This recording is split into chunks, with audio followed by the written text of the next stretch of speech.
Hello student, स्वागत है आपका हमारे यूट्यूब चैनल अभी रॉय पीसीएम क्लासेस में। आज फिर नई वीडियो के साथ आज जो हम पढ़ने वाले हैं 10th क्लास की साइंस। और 10th क्लास की साइंस में अध्याय चल रहा है 9वां। और लेक्चर नंबर जो है वो लेक्चर नंबर कौन सा है? 14वां लेक्चर नंबर है। इस लेक्चर में जो आज हम पढ़ने वाले हैं वो एक खास टॉपिक पढ़ने वाले हैं जो कि बोर्ड एग्जाम में से प्रश्न बन जाता है स्टूडेंट, ठीक है नहीं। तो इसलिए इस टॉपिक को क्रम से देखना है, यानी कि वीडियो को ध्यानपूर्वक से देखना है, तभी आपको क्लियर तरीका समझ में आएगा, ठीक है नहीं। वीडियो को एक सेकंड के लिए भी इसकी मत कीजिए, अन्यथा आपको टॉपिक समझ में नहीं आएगा। इससे पिछले वाले वीडियो में हमने परावर्तन के बारे में पढ़ लिया था और उससे पिछले वाले में हमने पढ़ा था प्रकाश क्या होता है, ठीक है। अब देखिए ये अध्याय का ये तीसरा लेक्चर है वैसे तो, और हमने जो पिछले जो लेक्चर कर लिए हैं केमिस्ट्री में पूरा अध्याय कर लिया है एक पहला, और अब हम फिजिक्स में पढ़ रहे हैं इस अध्याय को, 9वां अध्याय है, ठीक है नहीं। फिजिक्स यानी पहला चैप्टर कह सकते हैं। तो अब हम देखेंगे कि दर्पण क्या होता है। इस वीडियो में देखने वाले हैं कि दर्पण क्या होता है, दर्पण कितने प्रकार के होते हैं और दर्पण से संबंधित कुछ परिभाषाएं होती हैं, उनको हम यहाँ पर देखने वाले हैं, ठीक है स्टूडेंट। तो बने रहिए वीडियो को एंड तक। और स्टूडेंट यदि चैनल पर नए हो तो चैनल सब्सक्राइब कर लीजिए, बेल आइकन को प्रेस कर ऑल पे क्लिक कर दीजिए ताकि आने वाली वीडियो की नोटिफिकेशन आपको मिलती रहे। तो चलते स्टूडेंट वीडियो को स्टार्ट करते हैं। तो चलिए स्टूडेंट हम बात करते हैं दर्पण के बारे में। किसके बारे में बात कर रहे हैं हम? दर्पण। दर्पण क्या होता है? दर्पण को इंग्लिश में कहा जाता है स्टूडेंट मिरर कहा जाता है। क्या कहते हैं? मिरर, ठीक है। दर्पण को इंग्लिश में कहा जाता है मिरर। अब दर्पण है क्या? दर्पण यानी कि ऐसा एक युक्ति है दर्पण जिसमें हम अपनी शक्ल देखते हैं, ठीक है ना।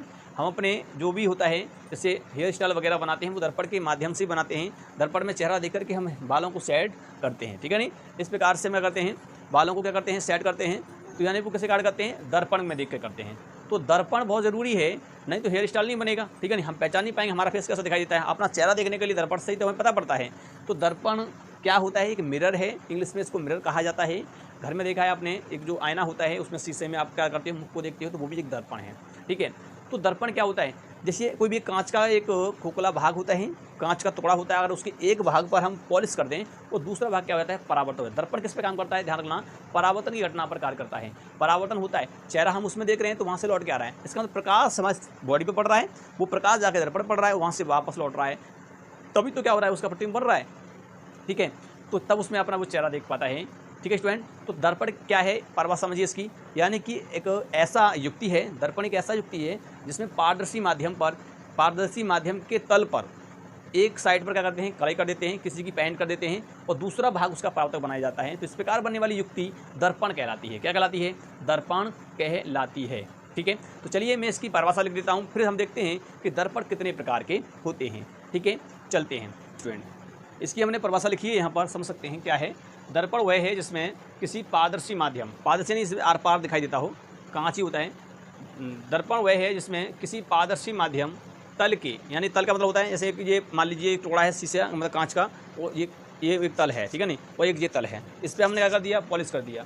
तो तल के एक भाग यानी पृष्ठ का हो या भाग का हो, पृष्ठ पर कलई कर दिया जाता है, जिससे दूसरा भाग पृष्ठ या हम कह सकते हैं पृष्ठ परावर्तक हो जाता है। तो इस प्रकार की युक्ति दर्पण कहलाती है। क्लियर? जो परावर्तक वाला भाग है वहीं से तो हम वस्तुओं को अपना मुंह देखेंगे, चेहरा देखेंगे, ठीक है नहीं, तो उसको आईना बन जाता है, उस प्रकार से होता है, ठीक है। अच्छा देखिए, इस पर जो पॉलिश होती है वो किसकी होती है? नोट पॉइंट में डाल लेना इस प्रकार से, जो कलई होती है इस पर वो किसकी होती है? नोट पॉइंट डाल के लिखना, लाल ऑक्साइड होता है। लाल ऑक्साइड क्या होता है भैया? लाल ऑक्साइड। लाल ऑक्साइड की कलई होती है, किस पर होती है भैया? दर्पण पर। लाल ऑक्साइड की कलई किस पर होती है? दर्पण पर होती है। इसका फार्मूला की बात करेंगे तो Fe2O3, ठीक है, इस प्रकार होता है। इसको कहा जाता है आयरन थर्ड होता है, ये आयरन थर्ड ऑक्साइड, ठीक है नहीं, इस प्रकार से ये इसका नाम होता है। अच्छा ऐसा नहीं है कि लाल ऑक्साइड ही करते हैं, सिल्वर ब्रोमाइड का भी किया जाता है। सिल्वर ब्रोमाइड का भी प्रयोग करते हैं। इसका फॉर्मूला क्या होता है? AgVr होता है, ठीक है नहीं, सिल्वर ब्रोमाइड, ठीक है नहीं। अच्छा इसको हम, इसका देखिए IUPAC नेम जो होता है, IUPAC नाम होता है, सामान्य नाम जो होता है वो क्या होता है? ब्रोमो सिल्वर, ठीक है, इसका नाम होता है। तो इसकी इस पर पॉलिश की जाती है, ध्यान रखना, या तो लाल ऑक्साइड कीजिए या सिल्वर ब्रोमाइड कीजिए, इसके ऊपर इसकी पॉलिश की जाती है, दर्पण के ऊपर की जाती है सिल्वर ब्रोमाइड। और ये होता है आयरन ऑक्साइड, जो थर्ड वाला होता है आयरन, ठीक है नहीं, एक सेकंड वाला होता है, एक थर्ड वाला होता है। तो सिल्वर ब्रोमाइड की भी हम पॉलिश कर सकते हैं या लाल ऑक्साइड की भी कर सकते हैं। क्लियर स्टूडेंट, यहाँ तक क्लियर। अब चलिए हम बात करते हैं दर्पण कितने प्रकार का होता है। ठीक है, चलिए इसको नोट कीजिए। अब आगे हम देखते हैं कि दर्पण के प्रकार की बारी की बात करते हैं। चलिए स्टूडेंट, हम बात करते हैं कि दर्पण के प्रकार की बात करते हैं, दर्पण कितने प्रकार का होता है। ठीक है, तो समझिए दर्पण जो होता है सिंपली दो प्रकार का होता है। कितने प्रकार का होता है? दो प्रकार का। सबसे पहले की अगर हम बात करेंगे तो सबसे पहले की बात करेंगे तो सबसे पहला होता है आपका समतल दर्पण। समतल दर्पण, इसे इंग्लिश में क्या आता है? Plane mirror. ठीक है नहीं, प्लेन मिरर कहा जाता है। दूसरा होता है गोलीय दर्पण। क्या होता है? गोलीय दर्पण। ठीक है नहीं, इसे स्फेरिकल मिरर कहा जाता है। स्फेरिकल मिरर कहा जाता है।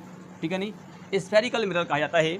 दो प्रकार के दर्पण होते हैं, समतल दर्पण और गोलीय दर्पण। ठीक है नहीं, समतल दर्पण और गोलीय दर्पण होता है। अच्छा, गोलीय दर्पण, समतल दर्पण तो एक ही होता है। गोलीय दर्पण के भी आपके भाग होते हैं। ठीक है नहीं, एक होता है आपका उत्तल दर्पण। उत्तल दर्पण, इसे इंग्लिश में कहा जाता है कन्वेक्स मिरर। ठीक है नहीं, और एक होता है आपका अवतल दर्पण। अवतल दर्पण, अवतल दर्पण कहते हैं कनकेव मिरर। Concave mirror. ठीक है, ये दो प्रकार के यहाँ पे होते हैं। तो दर्पण के प्रकार की बात कर रहे हैं तो दर्पण दो प्रकार के होते हैं, समतल और गोली। और गोली दर्पण भी दो प्रकार के होते हैं, उत्तल दर्पण और समतल अवतल दर्पण। ठीक है नहीं, इंग्लिश में क्या कहते हैं, इनको समझ में आ रहा होगा, प्लेन मिरर और स्फेरिकल मिरर। स्फेरिकल मिरर के टू टाइप्स कौन कौन से? कन्वेक्स मिरर और कनकेव मिरर। ठीक है नहीं, इस प्रकार से होते हैं। क्लियर स्टूडेंट, तो यहाँ तक आपको क्लियर तरीका से समझ में आ रहा होगा। ठीक है, तो अब चलिए हम क्रम से देखते हैं। सबसे पहले देखिए समतल दर्पण क्या होता है, उसके बाद देखेंगे गोलीय दर्पण क्या होता है, फिर गोलीय दर्पण के उत्तल दर्पण और अवतल दर्पण क्या होता है वो समझते हैं। ठीक है, तो सबसे पहले हम बात करते हैं किसकी? समतल दर्पण की। किसकी बात करते हैं? समतल दर्पण। तो पहला लगाएंगे हेडिंग सब समतल दर्पण। समतल दर्पण, समतल दर्पण क्या होता है ना? समतल दर्पण की अगर हम यहाँ पर बात करेंगे तो चलिए, समतल दर्पण क्या है कि जी ऐसा दर्पण जिसमें एक समतल पारदर्शी माध्यम की, एक समतल पारदर्शी माध्यम होगा। समतल समझते हो, यानी कि एकदम प्लेन। ठीक है नहीं, समतल कहलाता है। अब एक कोई एक पारदर्शी माध्यम ऐसा हो जो समतल हो, तो एक समतल पारदर्शी माध्यम पर क्या करते हैं हम? एक पृष्ठ पर पॉलिश कर दें और दूसरा भाग उसका परावर्तक हो जाए, तो ऐसा बनने वाला दर्पण जो होता है वो समतल दर्पण कहलाता है। कैसा कहलाता है? समतल दर्पण कहलाता है। ठीक है, तो ऐसा पारदर्शी, मानो ऐसा पारदर्शी माध्यम, यानी ऐसा समतल पारदर्शी माध्यम जिसके एक भाग पर पॉलिश कर तथा दूसरे भाग को परावर्तक बनाया जाता है, तो इस प्रकार बनने वाले दर्पण को समतल दर्पण कहा जाता है। ठीक है स्टूडेंट, तो ये इसकी परिभाषा होती है। चलिए मैं इसको नोट कर देता हूँ और आप उसको नोट कर लेना। ठीक है, मैं यहाँ पर लिख देता हूँ, आप नोट कर लेना। क्लियर, तो ये इसकी परिभाषा। समतल दर्पण तो समझ में आ रहा होगा ना? क्लियर, अभी मैं आपको चित्र समझा दूंगा। ठीक है, चलिए स्टूडेंट अब बात करते हैं, यहाँ पर समझिए परिभाषा, समझिए इसको। परिभाषा क्या समतल दर्पण की? ऐसा दर्पण जिसमें समतल पारदर्शी माध्यम के, एक समतल पारदर्शी माध्यम होगा, माध्यम के एक तल पर पॉलिश कर दूसरा तल परावर्तक बनाया जाता है, तो इस प्रकार के दर्पण को समतल दर्पण कहा जाता है। यानी कि आपने देखा होगा कि एक ऐसा मतलब कांच का टुकड़ा ले लो, कोई भी परावर्तक यानी पारदर्शी होना चाहिए, जो प्रकाश आर पार निकल जाए।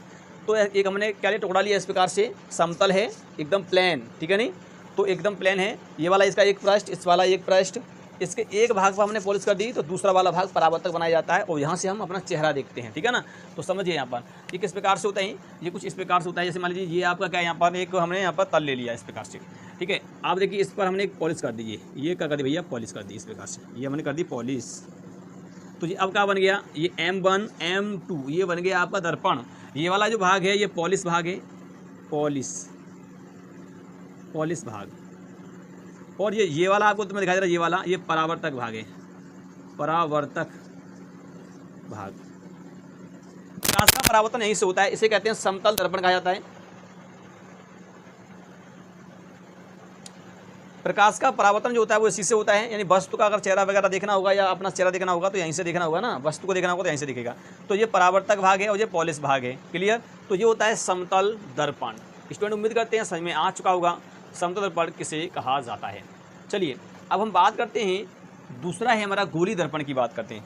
गोलीय दर्पण नाम से स्पष्ट है कि गोला से बना होगा, एक गोल, ठीक है ना, गोल होगा तो उसे गोलीय दर्पण कहते हैं।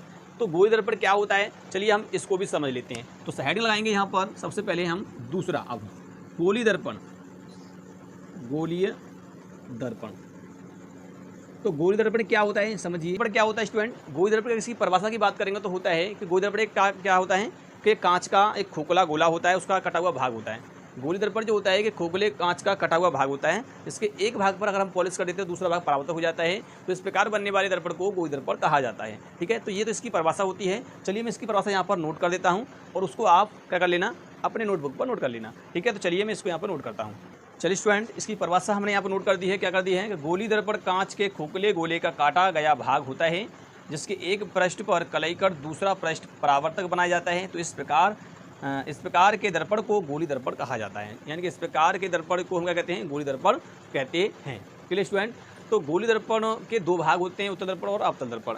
गोलीय दर्पण उत्तल दर्पण को कहा जाएगा और अवतल दर्पण को भी कहा जाएगा। इसके एक भाग पर किसी पर भी पॉलिश कर दिया जाएगा। तो चलिए अब इसका हम चित्र से समझते हैं। चलिए मैं इसको रफ कर देता हूँ यहाँ से, फिर इसका चित्र से भी समझते हैं। ठीक, चलिए स्टूडेंट समझिए, जैसे समझ लीजिए क्या है, गोला है। गोला जानते हो गेंद की तरह होता है, बिल्कुल सेम वैसा ही है।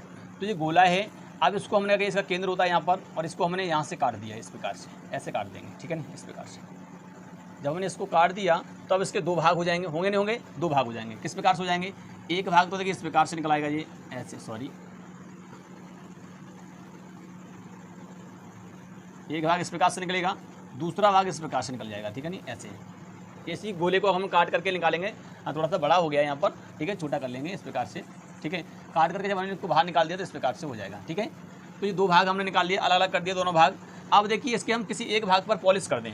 जैसे मान लीजिए मैंने अगर इस वाले भाग पर पॉलिश कर देता हूँ, इस वाले भाग पर, ये मैंने यहाँ पर पॉलिश कर दिया। ठीक है, ये मैंने पॉलिश कर दिया, इस वाले पर मैंने यहाँ पर पॉलिश कर दिया, इस प्रकार से ये पॉलिश कर दिया। ठीक है, तो अब ये दर्पण बन गए आपके। इसको नाम दे दीजिए M1 M2 कहेंगे, इसको भी ऐसे कहेंगे M1 M2। किनारे होते हैं उनको कहा जाता है। अब ये देखिए दर्पण बन गया। अच्छा, ये दर्पण कौन सा है, ये सिंपल देखिए, दो दर्पण बने हैं, ये दोनों ही दर्पण गोलीय दर्पण हैं। कैसे हैं, गोलीय दर्पण हैं।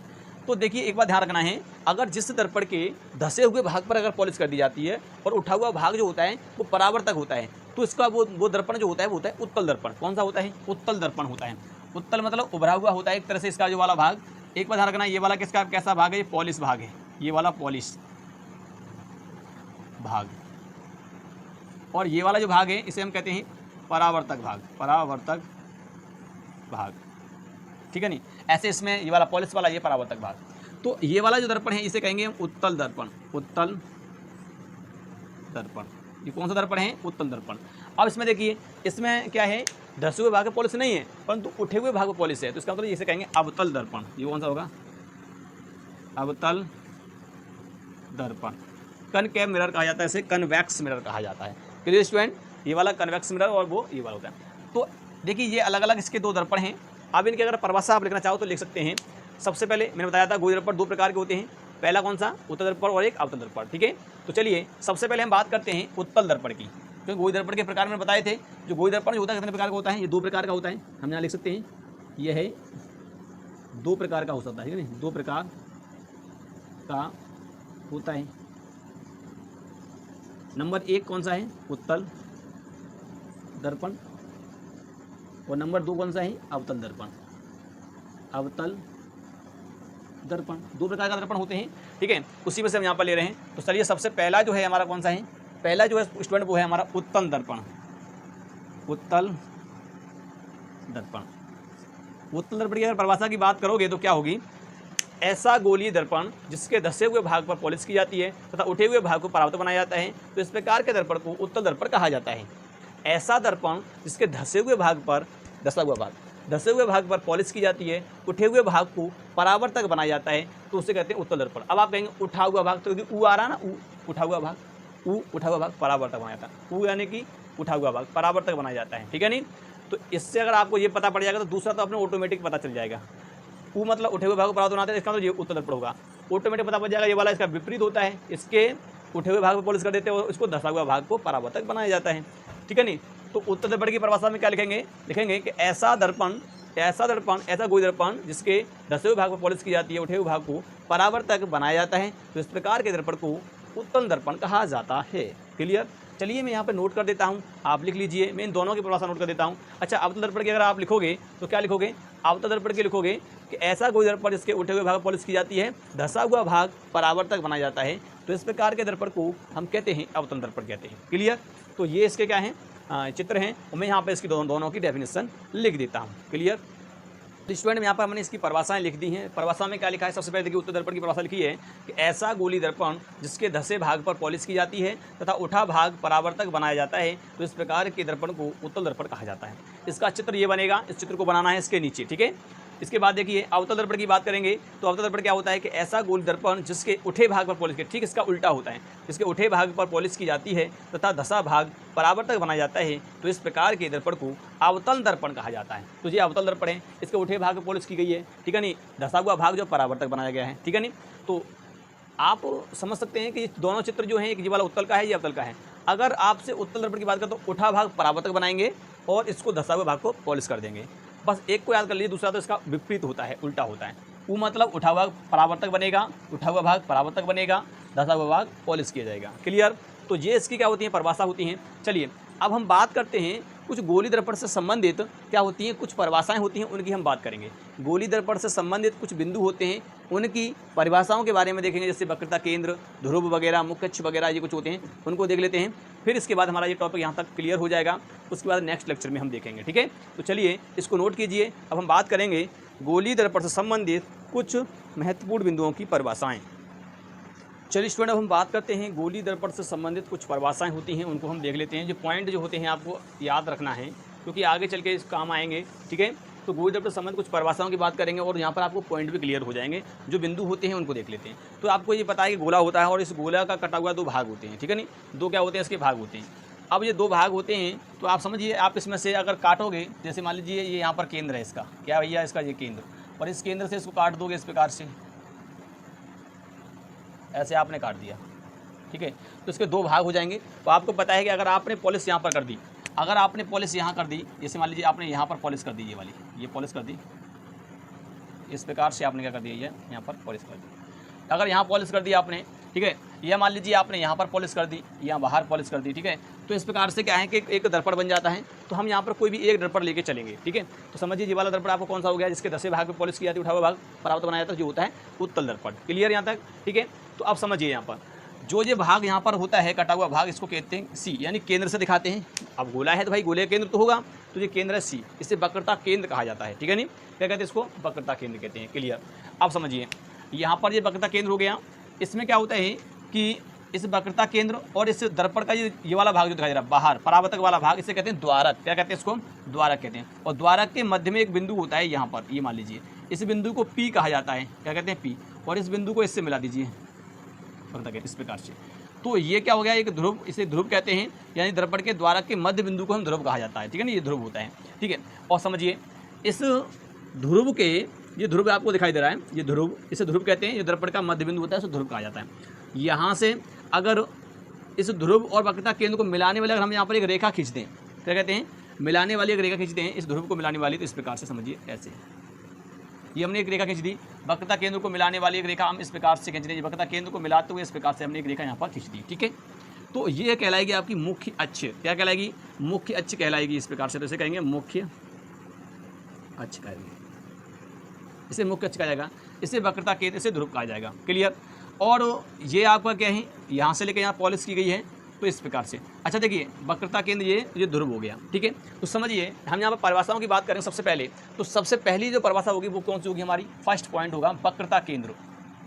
वक्रता केंद्र किसे कहते हैं, वक्रता केंद्र किसे कहते हैं, वक्रता केंद्र को इंग्लिश में कहा जाता है सेंटर ऑफ कर्वेचर। क्या कहते हैं, चलिए मैं यहाँ लिख देता हूँ, centre of curvature, centre of curvature. Centre of curvature क्या होता है, इसकी परिभाषा अगर आप लिखना चाहते हैं तो लिखेंगे, परिभाषा क्या होगी, तो लिखेंगे गोली दर्पण, गोलीय दर्पण का परावर्तक पृष्ठ, गोली दर्पण का परावर्तक पृष्ठ जिस गोले का भाग होता है, जिस गोले का भाग होता है उसको वक्रता केंद्र कहा जाता है। क्या कहते हैं, वक्रता केंद्र कहा जाता है। क्या बोला मैंने, गोली दर्पण का परावर्तक पृष्ठ, क्या बोला मैंने, वक्रता केंद्र की परिभाषा, गोली दर्पण का परावर्तक पृष्ठ जिस खोखले गोले का भाग होता है तो उसको कहा जाता है वक्रता केंद्र कहा जाता है। यानी कि वक्रता केंद्र से ही दो भाग हो जाते हैं, तो ये इसका भाग ही तो है। तो यानी कि गोली दर्पण का परावर्तक पृष्ठ ये दिखाई दे रहा है, जिस खोखले गोले का भाग होता है उसको ही कहा जाता है वक्रता केंद्र कहा जाता है। ठीक है, नोट कर लीजिए, मैं यहाँ पर बोल दे रहा हूँ क्या लिखना है कि गोली दर्पण, चलिए मैं लिख देता हूँ यहाँ पर, गोलीय दर्पण यहाँ लिखेंगे, गोलीय दर्पण का परावर्तक पृष्ठ जिस खोखले गोले का भाग होता है, गोले का भाग होता है उसे वक्रता केंद्र कहा जाता है, वक्रता केंद्र कहा जाता है। क्लियर, उसे क्या कहते हैं हम, वक्रता केंद्र कहते हैं। ठीक है, इसे किससे दिखाते हैं, इसे कैपिटल सी से दिखाते हैं। ठीक है ना, इस प्रकार से प्रदर्शित किया जाता है, प्रदर्शित किया जाता है। क्लियर, चलिए दूसरा पॉइंट देखिए। दूसरा पॉइंट की अगर हम बात करेंगे, दूसरा है वक्रता त्रिज्या। वक्रता त्रिज्या की बात करेंगे। चलिए सबसे पहले हम बात करते हैं ध्रुव की। किसकी बात करते हैं, ध्रुव। ध्रुव को इंग्लिश में कहा जाता है पोल। अब देखिए ध्रुव क्या होता है, ये आपका परावर्तक पृष्ठ है, तो परावर्तक पृष्ठ के मध्य बिंदु को ध्रुव कहा जाता है। तो लिखेंगे गोलीय दर्पण के परावर्तक पृष्ठ के मध्य बिंदु को ध्रुव कहा जाता है, ध्रुव कहा जाता है। इसे किससे दिखाते हैं, इसे कैपिटल पी से दिखाया जाता है। ठीक है नहीं, दिखाया जाता है। क्लियर, यहाँ तक क्लियर। ध्रुव किसे कहते हैं, यानी कि परावर्तक पृष्ठ के मध्य बिंदु को ध्रुव कहा जाता है। जो गोली दर्पण होता है उसका परावर्तक पृष्ठ जो होता है, ये आपको दिखाई दे रहा है, ये आपका क्या है, परावर्तक पृष्ठ है, तो इसके मध्य बिंदु जो है उसे ध्रुव कहेंगे। क्लियर। अब हम बात करते हैं, अब किसकी बात करेंगे, वक्रता त्रिज्या की बात करेंगे। वक्रता केंद्र हो गया। तीसरा है आपका वक्रता त्रिज्या। वक्रता त्रिज्या को कहते हैं रेडियस ऑफ कर्वेचर। ठीक है, रेडियस ऑफ कर्वेचर आपको दिखाई दे रहा है कि नहीं, आप देख सकते हैं। मैं एक बार देख लेता हूँ दिखाई दे रहा है कि नहीं, क्योंकि लाइट का प्रकाश आता है वहाँ पर दिखाई नहीं देता है। चलिए इसकी परिभाषा तो आपको नीचे लिखनी पड़ेगी। तो वक्रता त्रिज्या क्या होती है, वक्रता केंद्र तथा ध्रुव के बीच की दूरी को वक्रता त्रिज्या कहा जाता है। ठीक है नहीं, तो लिखेंगे वक्रता केंद्र तथा ध्रुव के बीच की दूरी को वक्रता त्रिज्या कहा जाता है, वक्रता त्रिज्या कहा जाता। क्या कहते हैं भैया, वक्रता त्रिज्या कहते हैं। इसे किससे दिखाते हैं, इसे कैपिटल आर से इसे कैपिटल आर से प्रदर्शित किया जाता है, प्रदर्शित किया जाता है। वक्रता त्रिज्या को कैपिटल आर से प्रदर्शित किया जाता है। क्लियर स्टूडेंट, यहाँ तक आपको क्लियर। ठीक है, तो ये तीन मैंने इसकी परिभाषा आपको बता दी।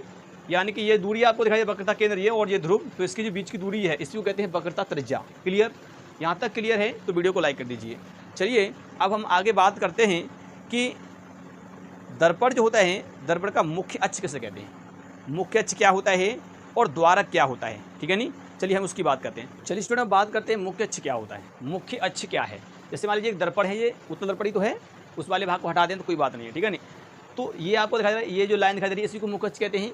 अच्छा, इसकी परिभाषा किस प्रकार से देंगे, तो दर्पण के ध्रुव तथा वक्रता केंद्र को मिलाने वाली रेखा को मुख्य अक्ष कहा जाता है।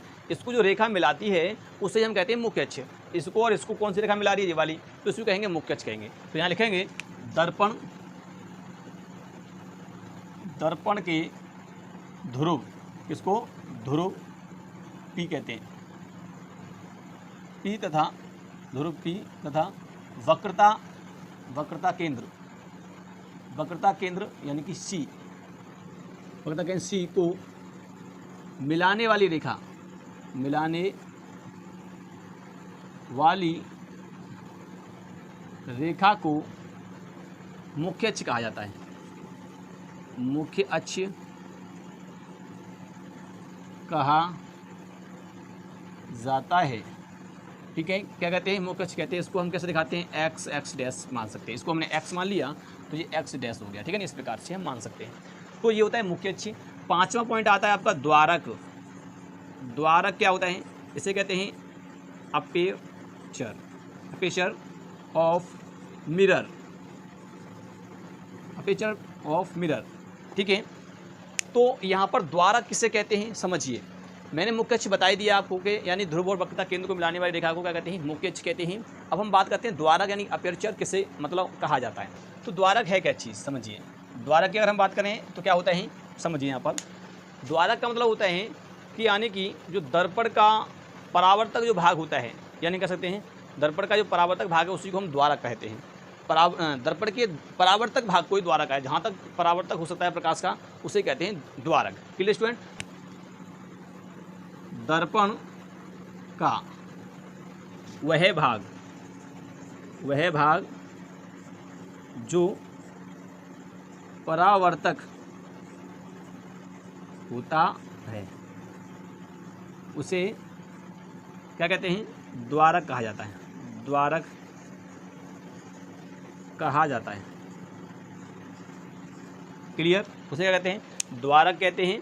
ठीक है, यहाँ से लेकर के यहाँ तक जो भाग होगा इसको हम ये मान लीजिए M1 और ये M2, तो इसी को M1 M2 कह देते हैं यहाँ पर, M1 M2 एक तरह से। ठीक है ना, इस प्रकार से हो जाता है। तो ये द्वारक होता है।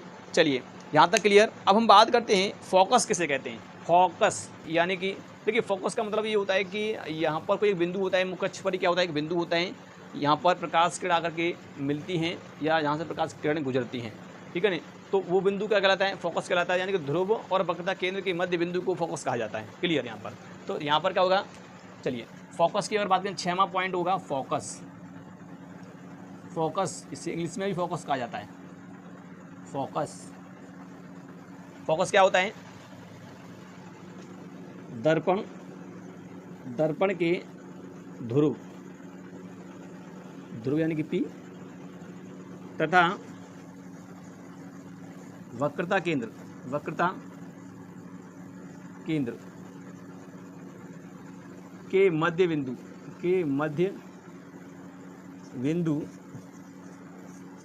बिंदु को दर्पण का फोकस कहते हैं, फोकस कहते हैं। ठीक है नहीं, फोकस कहते हैं। इसे किससे दिखाते हैं, इसे कैपिटल F से दिखाते हैं, से दिखाया जाता है। क्लियर। तो फोकस क्या हो गया, ये आपको दिखाया ध्रुव और ये वक्रता केंद्र, तो इसके मध्य में एक बिंदु होगा यहाँ पर, यहाँ पर, तो इसे फोकस कहेंगे, इसे F से दिखाएंगे इस प्रकार से। क्लियर स्टूडेंट, कैपिटल F से दिखाएंगे इसको फोकस यहाँ पर। तो ये फोकस हो गया यहाँ पर। ठीक है, ये ध्रुव हो गया, ये फोकस हो गया, और ये आपका वक्रता केंद्र हो गया, ये द्वारक हो गया यहाँ से आते, और ये मुख्य अक्ष हो गया। यहाँ तक क्लियर। तो फोकस क्या होता है वो मैंने आपको बता दिया। अब हम बात करेंगे फोकस तल की, बात करेंगे किसकी बात करेंगे, फोकस तल की। चलिए मैं इसको रफ करता हूँ, उसके बाद हम देखते हैं कि फोकस तल क्या होता है। सिंपल है, फोकस से गुजरने वाला तल फोकस तल कहलाता है, जो लंबवत होता है। ठीक है, चलिए इसको रफ करता हूँ मैं। पहले तो हम देख लेते हैं कि फोकस क्या होता है, मुख्य फोकस क्या होता है। ठीक है नहीं, तो जो आपका फोकस होता है वही मुख्य फोकस होता है। परंतु समझिए मुख्य फोकस की परिभाषा क्या होती है।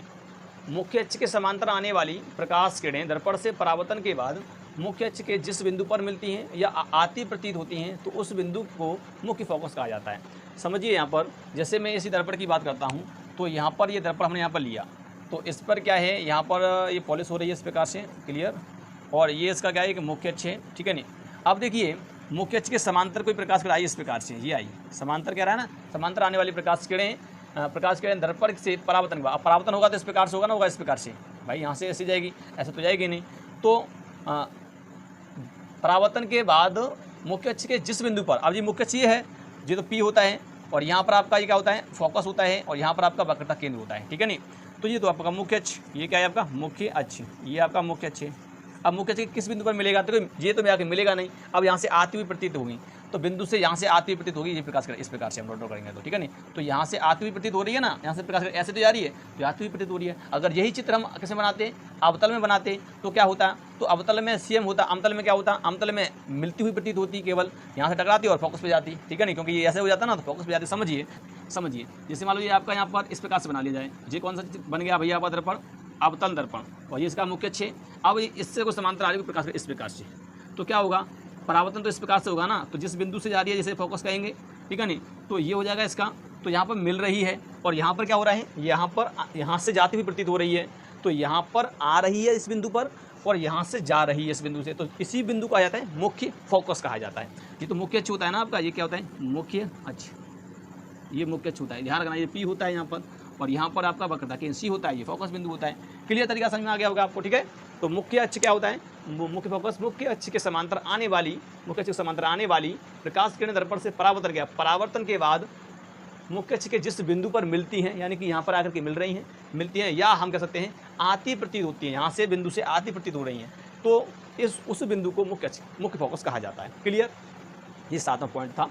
अब 8वें पॉइंट में देखेंगे फोकस तल क्या होता है। क्लियर, चलिए अब मैं इसको क्या करता हूँ, रफ करता हूँ, क्योंकि यहाँ पर जगह नहीं, चित्र बना दिया यहाँ पर। तो अब देखिए हम देखेंगे इसका फोकस तल देखेंगे। फोकस तल का मतलब क्या होता है कि जो तल है, ये फोकस है, इससे खींचा गया तल को फोकस तल कहते हैं। क्लियर है, लंबवत जो खींचा जाता है। तो चलिए फोकस तल और फोकस दूरी क्या होती है। तो फोकस तल की अगर बात करेंगे तो वह तल जो मुख्य फोकस से होकर जाता है, जो लंबवत होता है, तो उसे हम फोकस तल कहते हैं। जैसे मान लीजिए ये आपका मुख्य फोकस है, तो यहाँ से जो तल खींचेगा इस प्रकार से, ये लंबवत तल होगा, और ये तल कैसा कहलाएगा आपका, ये फोकस तल कहलाएगा। ठीक है, इसको कहेंगे हम फोकस तल कहेंगे। क्लियर, ये होता है। अच्छा, फोकस दूरी क्या होती है, दर्पण के ध्रुव, यानी कि ध्रुव ये हो गया, तथा फोकस बिंदु ये वाला बिंदु, इसके बीच की दूरी होती है कि मध्य की दूरी को फोकस दूरी कहा जाता है। इसे स्मॉल एफ से दिखाते हैं। क्लियर, तो यहाँ से लेकर यहाँ तक की दूरी को क्या कहते हैं, फोकस दूरी कहते हैं, स्मॉल एफ से दिखाते हैं। तो ये कुछ इसकी परिभाषाएं होती हैं। ठीक है स्टूडेंट, तो उम्मीद करते हैं परिभाषाएं आपको समझ में आ चुकी होंगी। ठीक है, इनको याद कर लेना है। ये आपको पूछा जाता है कि फोकस तल की पूछ सकता है, या मुख्य फोकस की परिभाषा पूछ सकता है, और वक्रता केंद्र की पूछ सकता है। ये इंपॉर्टेंट परिभाषा होती है, पूछ लेता है स्टूडेंट। ठीक है, तो चलिए मैं इसको एक बार चित्र के माध्यम से और आपको दोबारा से इसको समझा देता हूँ, और आपका यहाँ तक क्या हो जाएगा, ये टॉपिक क्लियर हो जाएगा। ठीक है, तो चलिए मैं इसको पूरे को रफ करता हूँ, उसके बाद चित्र से आपको समझा देता हूँ। तो स्टूडेंट हम बात कर लेते हैं, अब हम इसको एक बार और समझ लेते हैं चित्र से। यहाँ पर हम कोई भी दर्पण ले सकते हैं। चलिए जैसे मैं बात करता हूँ, ये वाला दर्पण आपने ले लिया, एक ये दर्पण, ठीक है, ये दर्पण ले लिया, इस पर आपने पॉलिश इस प्रकार से की है, ये आपने पॉलिश की। एक और दर्पण मैं यहाँ पर ले लेता हूँ इस प्रकार से, अब मैंने इस पर पॉलिश इस प्रकार से की है। मैं दोनों चित्रों के माध्यम से आपको समझाता हूँ इसमें फोकस तल फोकस दूरी क्या होते हैं। ठीक है, समझिए, इसको M1 कहा जाएगा, M2 ऐसे इसको कह दीजिए, M1 M2। अच्छा, इसका जो फोकस जो द्वारक दिखाई दे रहा है, इसके मध्य में एक बिंदु होता है, इसको P कहा जाता है। क्या कहते हैं, इसको P कहते हैं। ठीक है, और इससे मुख्य जो ध्रुव होता है, इससे जाने वाली जो रेखा होती है इस प्रकार से, तो इसको मुख्य अक्ष कहते हैं। क्या कहते हैं इसको, मुख्य, इसको कहा जाता है मुख्य, इसे कहते हैं मुख्य अक्ष। ठीक है, ये आपका क्या होता है, ध्रुव होता है। अच्छा, ध्रुव, और यहाँ पर एक होता है वक्रता केंद्र, जो जिसका भाग होता है। वक्रता केंद्र के मध्य में ही होता है आपका एक फोकस बिंदु, इसे हम F कहते हैं। ठीक है, इस प्रकार से। क्लियर स्टूडेंट यहाँ तक। तो ये ध्रुव होता है, ये यहाँ पर इसके मध्य में होता है, द्वारक के मध्य में होता है। अच्छा, ये वक्रता केंद्र होता है, इसका गोलीय दर्पण भाग होता है। अगर आपसे कहेगा यहाँ पे मुख्य अक्ष क्या होता है, ये ध्रुव और वक्रता केंद्र को मिलाने वाली रेखा होती है, इसे हम कहते हैं मुख्य अक्ष। इसमें अगर हम बात करेंगे, किसकी बात करेंगे, यहाँ पर थोड़ा सा इसको बड़ा कर लेते हैं, यहाँ पर इस प्रकार से ऐसे, ठीक है, इस प्रकार से। अगर आपसे बात करेगा, ध्रुव ये हो गया। इसमें अगर देखिए, अगर बात करें मुख्य फोकस क्या है, तो यही मुख्य फोकस होता है।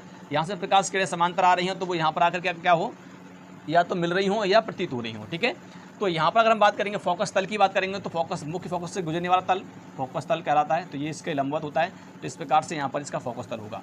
द्वारक की बात करेंगे, तो यहाँ से लेकर यहाँ तक द्वारक है, ये M1 और ये M2, ये द्वारक हो जाएगा यहाँ से लेकर यहाँ तक। क्लियर स्टूडेंट, ध्रुव समझ में आया। फोकस क्या, फोकस दूरी की बात करेंगे, तो देखिए इस ध्रुव से लेकर के यहाँ तक की जो दूरी होगी ये वाली, तो इसे फोकस दूरी कहेंगे, इसे स्मॉल एफ से दिखाएंगे। वक्रता त्रिज्या की बात करेंगे, ध्रुव से लेकर के यहाँ तक की दूरी होगी, इसे वक्रता त्रिज्या कहेंगे, इसे आर कहते हैं, यहाँ से यहाँ तक की दूरी को। ठीक है, क्लियर। अच्छा, इसमें भी देख लीजिए, यहाँ पर भी क्या होता है, इसी प्रकार से एक मुख्य अक्ष होगा, यहाँ पर ध्रुव होता है, यहाँ पर एक वक्रता केंद्र होगा और यहाँ पर आपका क्या होता है, फोकस होगा। ठीक है, इसमें भी प्रकाश किरण आती ही मतलब यहाँ से समांतर जाएंगी ना, इस प्रकार से तो यहाँ से मिलेंगी। क्लियर। तो देखिए, यहाँ से लेकर यहाँ तक की दूरी को क्या कहेंगे, फोकस दूरी, और यहाँ से लेकर यहाँ तक की दूरी को क्या कहेंगे, वक्रता त्रिज्या। यहाँ से लेकर ध्रुव से मतलब ध्रुव जो आपको दिखाई दे रहा है यहाँ तक। ठीक है, और इसका फोकस तल निकालेंगे तो इसके लंबवत होगा फोकस के, इस प्रकार से, तो इसको फोकस तल कहेंगे। Clear student. ये द्वारक होता है, ये वाला द्वारक है, यहाँ से ये परावर्तक वाला भाग जो है ये वक्रता केंद्र है, ये ध्रुव है, ये मुख्य अक्ष है आपका। ये क्या है आपका, मुख्य अक्ष। मुख्य फोकस ये हो गया, फोकस दूरी ये हो गई, ध्रुव ये हो गया, वक्रता केंद्र ये हो गया। क्लियर। तो इस प्रकार से ये अलग अलग दर्पण में भी होता है, यानी उत्तल दर्पण और आपका अवतल दर्पण में होता है। ये वाला उत्तल है, ये अवतल है, तो इसी प्रकार से इसमें क्या होते हैं, तल होते हैं, द्वारक के इस प्रकार से। ठीक है, तो उम्मीद करते हैं आपको समझ में आ चुका होगा स्टूडेंट कि मैंने इसमें क्या बताया, दर्पण के बारे में फुल कुछ बता दिया है, दर्पण के बारे में सब कुछ बता दिया है। अब इसके हम केवल क्या देखेंगे, प्रतिबिंब बनना देखेंगे, किस प्रकार से बनते हैं, वो हम नेक्स्ट लेक्चर में देखेंगे। तो उम्मीद करते हैं स्टूडेंट आपको समझ में आ चुका होगा, और यदि वीडियो पसंद आई है तो वीडियो को लाइक कर दीजिए, चैनल को सब्सक्राइब कर बेल आइकन को प्रेस कर दीजिए, ताकि आने वाले वीडियो की नोटिफिकेशन आपको मिलते रहे। अब मिलेंगे स्टूडेंट नेक्स्ट वीडियो में, तब तक के लिए जय हिंद।